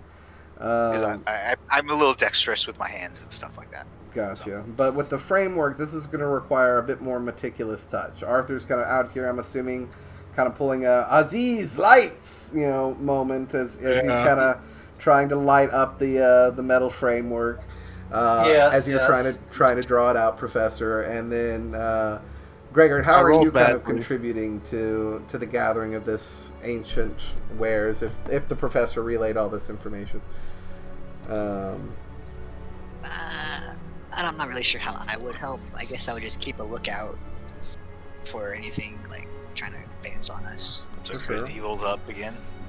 And I'd recast my Detect Good and Evil. Can Don't touch my it- parchment, you get it all sticky. Is Yeah. Usopp unconscious? who would use that sword, by the way? Just out of curiosity. I Like, will. like, I will say, Does Borjo use? give me an intelligence check. I think Arthur gets dibs on it because Borjo's Yeah. not here. I'll be like, oh, damn, I'm more of a I rolled spirit, an 18. but 18. So an 18, obviously, I mean, you could make use of it. Borjo Yeah. could definitely make use of it. But Abradus could potentially make use of it. You know, he's in need of raw material, and is effective. You know, of course, magic weapons. It's clearly magical in some way, but its raw material would probably provide an ample supply towards your gathering of materials, if you wished. Gotcha. So we could sell it. I mean, in a it's sense, not or really for somebody- money, but it would definitely buy towards the Does it- credit towards the. How camp. does that sword look? Does it look? I mean, it looks Oh, old, but looks old, but you does know. it look like it's It's probably magical? fancy. It's got Give some. me, It's got give some. me an Arcana check. It's got some cool things. Oh God, this is not me at all. But I mean, I think Borger 10? needs a magic weapon for this place. A 10? yeah, but see, I don't know if he benefits from a one-handed weapon. I mean, I got my axe right here. It's He's got his I don't know. Well, I mean, metal is always needed for. I guess. I mean, I could hold on to it, see how it goes. Then, you know, if when we get back to camp, you know, if we decide we don't have any use for it. And you never know, Yeah. maybe Aneta can look at it. You know, this might be of ancient time. I'm just Could also be Oh. considered an ancient relic as well. You are 100% correct. Yeah. Exactly. yeah. I mean, oh yeah, you said you need more light, right? Sorry. I mean, there are Abstract. potential ways to get credit for multiple things with singular objects, too. Exactly. Yeah. Exactly. Did you But- say there's a dagger on the altar, or just Yeah, that's why There I was is. curious about that. There Can is I a look at that dagger. one? Yeah, you go Grab up that? to it. It looks covered in grime and filth, but yeah, you I use daggers all the time. you mean- pick it up. If you are you looking at it at all, or are you just like picking up the kind of crusted dagger? I'm picking it up and inspecting it for maybe some sort of evil trap maybe on it, just in case. Okay. I don't trust this place at all. Anything in Yeah. this place. Okay. Forewarning you, Sure. You pick And it up to inspect. because of my Um, nature, I'm very. I'm like, oh, I don't know about this. Well, I will show as you're kind of picking it up and inspecting it, you kind of chip away a little bit of the gunk that's kind of dried and encased it, and it appears to be a gold dagger. Well, that could be turning into. All right, so I'll write some stuff down here. It is the A gold dagger, Gold dagger. and we got it would definitely help these folks that are in need. bag of foreign coins, gold coins, and what else? We got the longsword, magical Yeah. longsword. And there was an amulet actually inside the bag as well. Oh, okay. An amulet. Does that amulet look magical? I guess. I'll hand it over to like Gregor or something. Gregor, does this seem any magicalness to you? Give was me in the an bag of Arcana coins. check, I guess. I have Detect Good and Evil up too. I don't know if that would help, but I'm giving it a Arcana check right now. 11. We're all out of Arcana. Okay. Hmm. 11 is the highest. Do I Do get I- advantage or something? No. Oh, So I'm just yeah. trying to confirm. 11 is the do I No, make highest. 11 one is too? not the highest number. Okay, Am I what's that? making one too? For anybody Do I that make one wants too? to look at the amulet, if you're just showing it to everybody. Well, I look at it first. Oh. Yeah, I got a 6. I looked at it Sure, first. why not? Like, I don't know. I'll take a peek. Maybe it's got something to it. Arcana, you said? Pass it around. Pass around the amulet. Yeah, Arcana. I rolled a nat 1. Yeah, Jesus. no idea. I rolled a 14. Hey.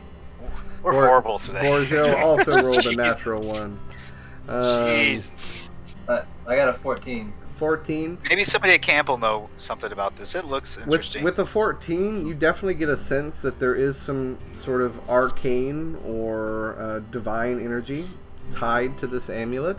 It bears that kind of same sun sigil, again, seen in that familiar style of this ancient society. And I will say with the 14,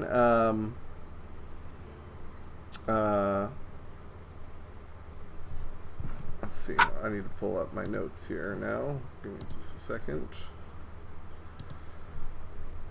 Well, it does have some divine markings here, so it have some sort of divinity magic to it. So maybe Netta can check it out. Perhaps. It seems like something she would probably like. Sorry, I'm just pulling up the information on the divine. Just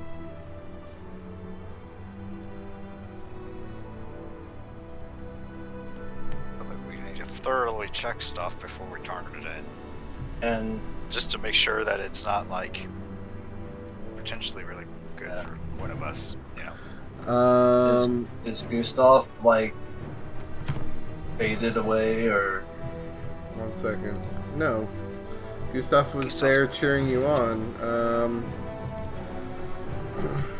We should ask Gustav about some of this stuff, too. Oh, that's a good idea. Casey, check your messages. Yes, I will do that. Bitte.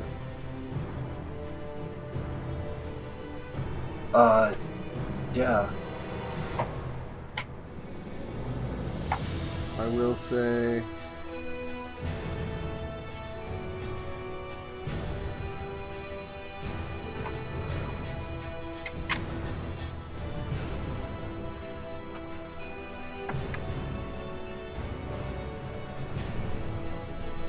It looks like, Sounds like Am I Avengers spelling that right? music. Yeah. Okay. I think this is Witcher. Yeah, Witcher 3.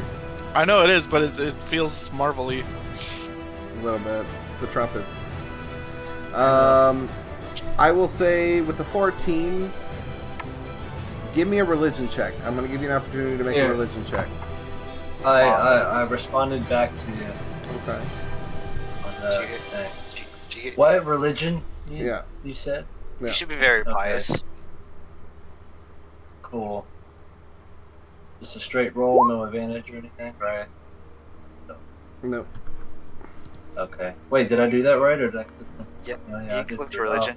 Yeah, 14. 14. So Yes, with sir. a 14 in religion, from the knowledge that was passed down from your grandfather and father and mother, you know this to be, and it makes perfect sense that you would be the one to know this actually, because most of this knowledge has been lost to a great many people. This is the symbol of Selima, one of the arch-seraphs of justice. And you've heard tale of artifacts that are capable of doing great things that were forged by the servants of the gods. This in particular, mechanically speaking, allows you, once per short rest, the holder and their allies can use a bonus action to look at the amulet, granting them a healing surge, allowing them to expend up to half of their hit dice to regain hit points equal to the amount rolled, plus their con modifier. Nice. That's dope for this place. That's Correct. fucking dope for this place. Wow. It's a good find. That's a really Yeah. good find. Sarah It's good that you of guys went Justice. this way in the bitches early Yeah. on. Yep. Yeah. Yep. Seraph of Justice. Oh, what was the name of the It's Seraph? not again? on D&D Beyond. If you want to create it later, I'll send you the mechanics right now, or I'll copy the info to you right now. But It's fine. there you go. I'll put it in the Oh, general wow. chat because technically everybody can technically use Yeah. it if they have the opportunity to look at the amulet while I'm somebody just holds like, it. I'm like, oh, this. There's the markings of Seraph. And of everyone Justice. can use this effect once per short rest. So beautiful. So you collect these objects. Wow. Really? It's great work. Oh, thank you, Gustav. Did you see us? We're We're pretty incredible. I'll be honest, it's a bit hard to see from up here when you guys are down the stairs and I'm doing my key thing. Hey, but you hey, you're just a skull. I mean, I'm taller than you still. So No, don't that's try what I making mean. any It's- short jokes here. No jokes were intended, sir. I assure you. I literally couldn't see you. Like, you realize the skull, I kind of lean on my jaw, so I'm kind of very Yes. upward angle as I look. I don't really have Understand. the full floor, you know. I'm Oh. crawling up and I'm like getting up on top there, just standing there up there and like looking down at Gustav. So are you coming with us? She kind of looks, as best as she can, and she's looking over to you. Oh, I'd sure love to if you'd be willing to have me. I mean, I'm already carrying one, but I guess I can take another. And I pick up Gustav. Are you carrying another skull? No, I got my little mouse. No, it's talking about yeah. his mouse, buddy. Gotcha. Nick just pops his head out and just like. I would say if you had some like twine or you took some like roots, you might be able to make like a little, like hanging basket kind of thing that We'll you could figure wrap something around. But I mean, it's Are a you just human gonna skull. flat Is it a out carry human it? skull? It's a humanoid now. size, For now, until I can find something. Let's see what I got in my bag. You guys got anything that we could use to maybe? Like I said, there's roots everywhere. Yeah. If you have any twine or rope, you can again try to like weave like a little hanging basket kind of thing on your bag. Or your side. I will make a little bit of a little satchel kind of thing, I guess. Okay. A little satchel thing. I have some rope. I have a lot of rope. Okay. So 50 feet should be enough. I'm not gonna make you roll for it right now. I'm gonna say that if you sit here and take the 5-10 minutes to kind of jerry rig something up, you can whip something up. Yep, just whipping something. Just for towing purposes. Beautiful. And then that's something that you're doing after you finish the etchings. We'll say Gregor's kind of just leaning up against the wall, flicking his cards kind of back and forth between his hands, distracting himself. Arthur, you're kind of over there holding up the light as the professor wraps up his recreation of the metal framework behind the altar. And you all stand here kind of after gathering your energy. I'll say that this was some light activity if you want to consider that a short rest. If any of you have any hit die left, you're welcome to use them. Or you can save them. No, Gonna save it. you're not. And so, what is the party doing? I will use my. No. So, what are we doing? Borgio says. We need to, I guess, head back. I mean, There's just it might be a shortcut to base. Oh yeah, there is a way since that arcane wall that way came down. it was closed. But we wouldn't know that's the back Did we way look? to the camp. Yeah, because remember, actually, the tunnels can I themselves are not accurate in terms of distance. Aaron. Yeah. Aaron. Okay, being in this room for as far now, and I've already found the trap that was here. I know which room that he talked about. Yeah. He said, "We found this place all black, stone, and evil. Never trusted it, not once. But I had to deter anything entering or escaping. So I put a bear's trap spring portion on the ground where you land if you don't look, and it hooked up to cause the falling rocks. Is that what caused the cave-in over there, or where we entered, or both? Through the means of deduction, that sounds like a pretty fathomable, explanation as to why those rocks had collapsed. It sounds like that's something he might have mentioned. But is there another exit from this place, or just those two? You see the hole that you kind of climbed in to the south part of the chamber. You see another tunnel that heads to the eastern side of the chamber, and then the collapse. Okay. You assume the collapse tunnel to the north. Now, from I don't think I've been here long enough to even be able to deduce this. Yeah, you Where guys I have been am. here for like a couple days. Yeah. Do we have any of that charcoal and A lot of paper it was left being over? used for. You had about 3 pieces of parchment paper and the Do we have any charcoal. left? We don't have any left then. I assumed you were gathering as much of the As much as we runic could. writing Yeah. as you Okay. could. No, so- that makes sense. No, we're going to. That's legit. I feel like we should start mapping out this place. Just to help us out. Because there's this dead end here. We don't know where that cave in could go. What if we traverse into that chamber later on in our adventure? I don't know. Just things like shortcuts back to camp, but good thinking. Yeah. but this way east Hmm. seems like it would lead back to camp, but maybe it doesn't. And I don't. I will If say, camp's that way. give me an intelligence check, Arm. Oh God. Of all the things, Arn is not very smart. He really should be. Wish. Why I think it's so much. 15. 15. As you're kind of trying to think, a map. Damn, already used all the parchment. You think, it kind of occurs to you with the 15 that, Doyenta seemed to have, a whole bunch of random scrappings of paper, but she, with the amount of goods that you might be returning, she did stress she didn't have anything to pay you guys, but perhaps she'd be willing to part with some parchment in exchange for the vast knowledge that you are about to bring her. So I'll say with a 15, that little light bulb kind of goes off, where maybe you might be able to get some materials to try to start creating your own map. That's Arn's side project in his head. Okay. Alright, guys. Well, you do not I have don't know. proficiency with cartography tools, do you? no. Okay, just checking. Doesn't mean you can't try. No, I know. I just think it's something we should do. Okay. All adventurers should have a map.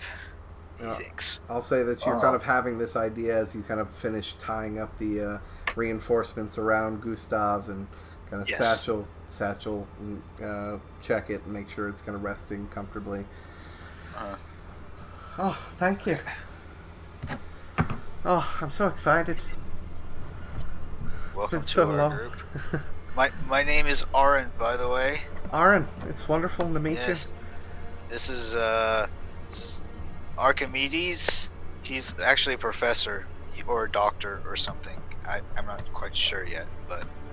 Ah, And then this is Professor. Gregert, Gregor. and this is Arthur, and Arthur. this is Hey.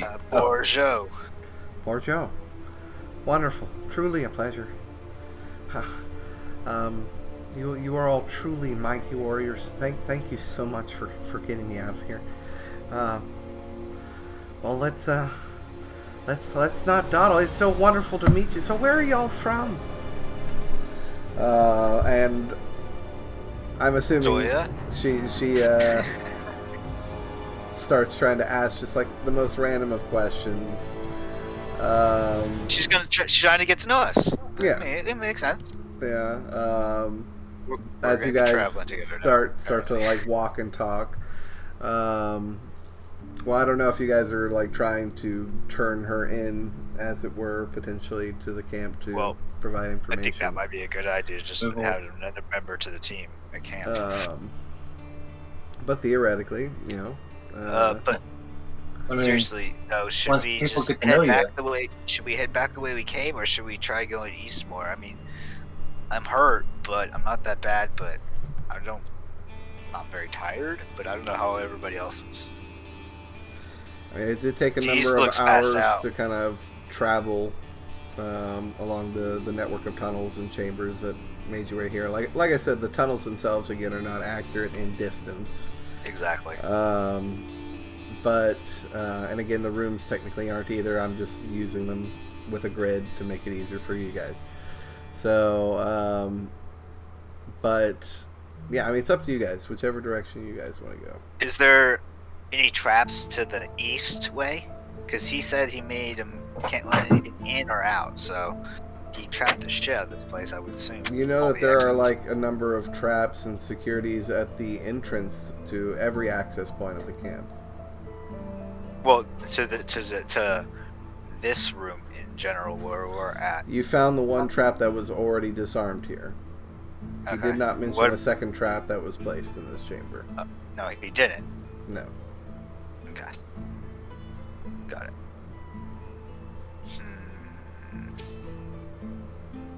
Professor, Well, what did you you get on your drawing of the metal frame? What did I get on it? Yeah, Like a roll? yeah. I had you do like a Um, performance or a sleight of hand, one of those. I got a 6. A 6. So it is a rough sketching. Yeah. I try to help. I will say I will give you advantage because Arthur was over there holding up the lantern. So So I can roll again. I will allow you to roll again. And which one are you rolling? Or is this sleight of hand or performance? I have a +2 on sleight of hand. Okay.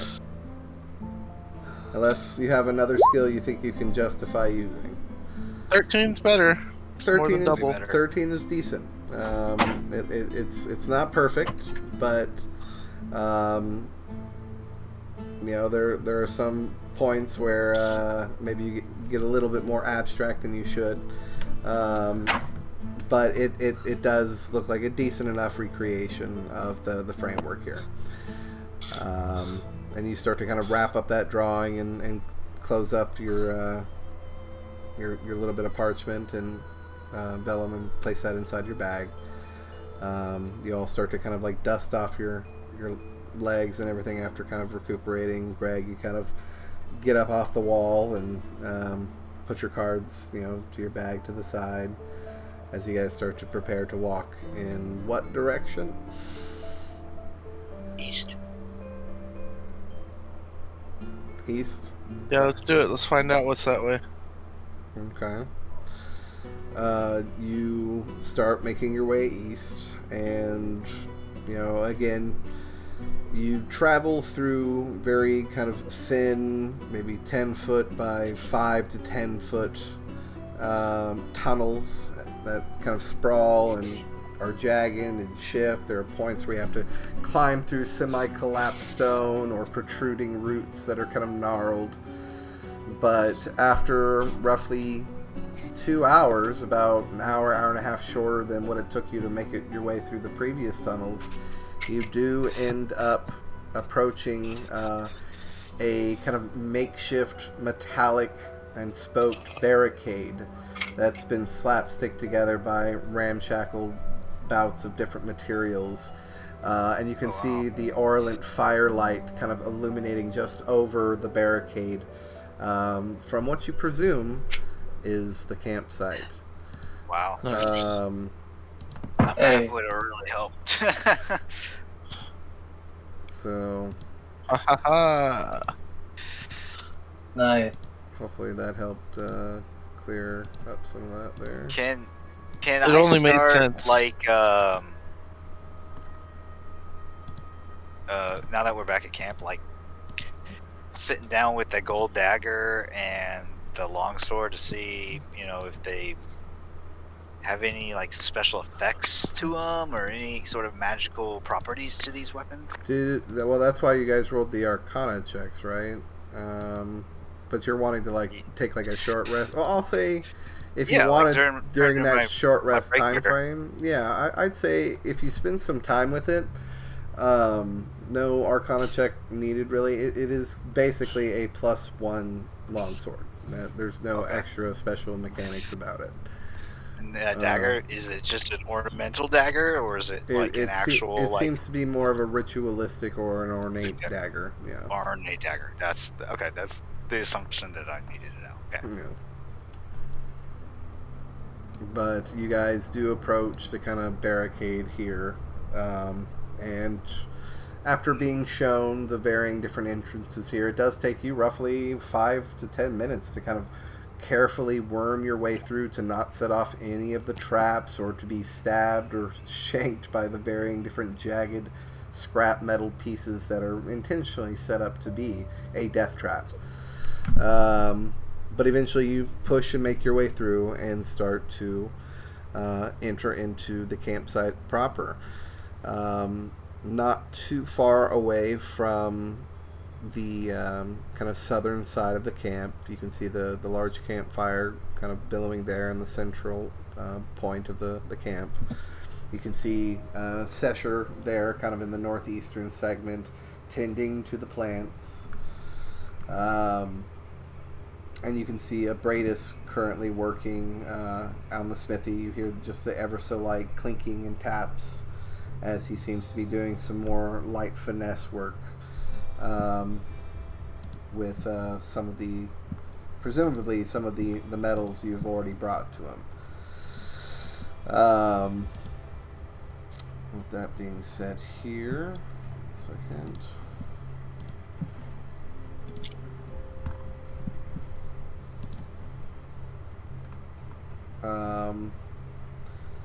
I would say again, it's really hard to tell time in this place. You guys have already been here for a number of days, presumably, but without really any kind of stars or makeshift of the Watch its existence. the scarred sun of Astoya or the the actual sun from the neighboring countries. It's really hard to tell the passing of time here. But you do see, let's see here.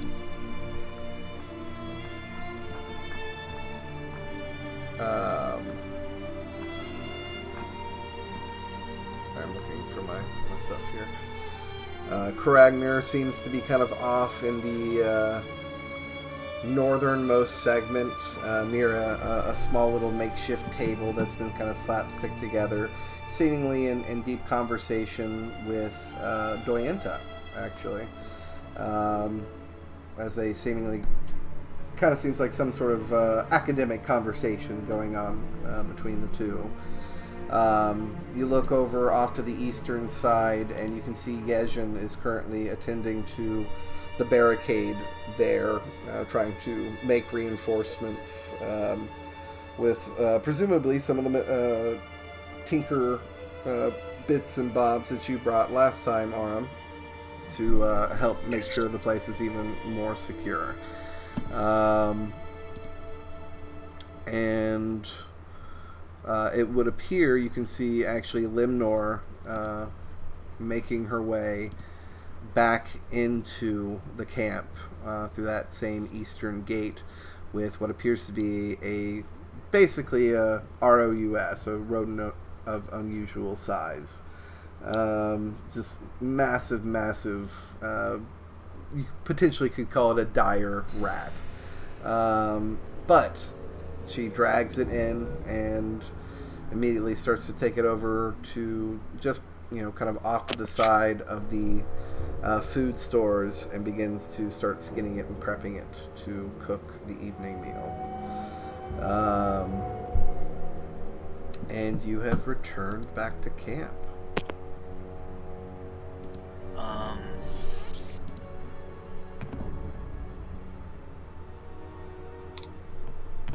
Well, Aaron would go kind of like rest by the fire for a little bit and do his like I guess like kind of greet everybody real quick, but then just go rest at the fire, just to examine this kind of our spoils for the bit, just to get the gist that what I guess that you know wants to turn in and stuff like that. You know what I mean? For sure. Or- That he has. So you kind of 'Cause, step in and you kind of give those that you make eye contact with, kind of like a general nod of greeting, and start to approach the campfire here and take a seat in the firelight. sit down with Gustav. I have Gustav with me still, I guess. No? And we're just sitting down at the fire, and I'm like, "This is the camp." Um, I are you sure it's all right for me to be here? Again, they really didn't like me very much. Well, last that's because time. you were the key to the challenge. We defeated the challenge, so now you're just a talking skull who has memories of a place I of another didn't time. even get the So, chance to mention the challenge to these folk. They just didn't really uh, seem to like the me. whole area was actually really scary, I guess you could say, foreboding. So they didn't want anything to do with it. They're not stupid like us. So they said no, thanks immediately.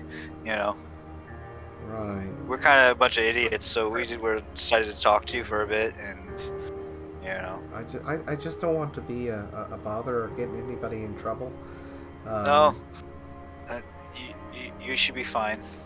You're not the key to the challenge anymore. I'll take your word for it. Okay. And so Gustav just kind of looks around the camp as you kind of point out the stuff in the camp. And as Aaron is walking over to the campfire, what is everybody else doing as we're kind of all stepping into the camp here?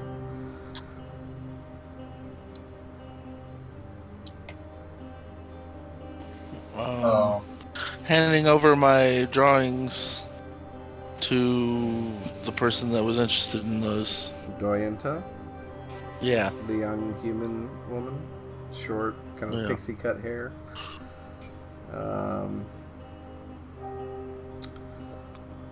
A bit ragged at this point after being down here for some time and loosely cut with ragged blades, but you start to approach and head towards Doyenta and Karagnir, who seem to be having a conversation there in the table to the north, Professor.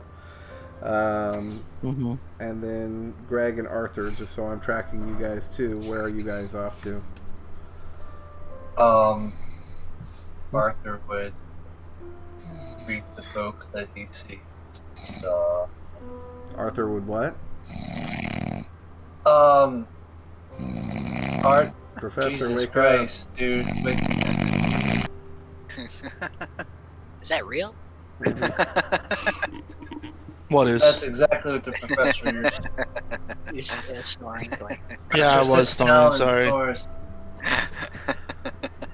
And Arthur would go through the folks that are there. He'll gesture, slight of hello to them, like a greeting, and then he's holding that amulet. Just curious about what he should do with it. And you're showing this to whom? I'm actually holding it, looking at it, and trying to ponder what I'm going to do with it. Gotcha. And I think maybe I should go to Doinetta about it, but then I see Arum sitting by the fire, and I'm like, you know what, it's a good idea to sit down Yeah. for a moment before making a decision. Because, yeah, Arthur's a little tired. Totally tracking. I'll do the same thing. Again, it was about, I think I said it was about 3 hours to travel through these tunnels to make it back, too. And you'd already traveled. We Already traveled to it, though, and we had that one encounter. Exactly. And then we rested. So that's what I'm saying. It's been like a full day that you guys have been out. Yeah. And I mean, just being in this place alone kind of makes you feel yeah, kind of drags you down a bit. dragged. Yeah. So I'll say, the professors started to walk over towards Doyenta and Karagnir. Arin and Arthur kind of lethargically make their way over towards the campfire, and Arin, you kind of start to show Gustav around, talking to your side, and just kind of pointing and gesturing. And then Gregor, what is Gregor doing? I'm gonna join them by the fire. Just rest. Okay.